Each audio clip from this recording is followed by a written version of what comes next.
स्त्री को कठुरी हाणी हत्या कला स्वामी एभली अभावनीय घटना घटी गजपति जिला मोहना थाना कुंकुणी गाँव में मृतक हेले रेश्मा बाग सिंह।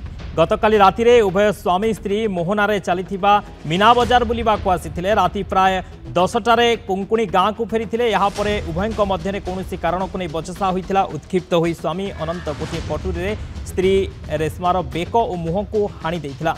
परिवार लोके विलंबित राति रे मोहना मेडिकल को आनिथिले।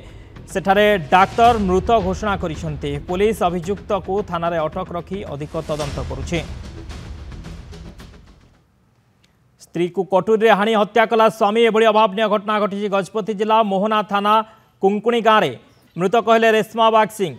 गतकाली राति रे उभय स्वामी स्त्री मोहनारे चलीथिबा मीना बजार बुलिबाकू आसिथिले। आ राति प्राय 10टारे कुंकुणी गाँव को पुणी फेरीथिले।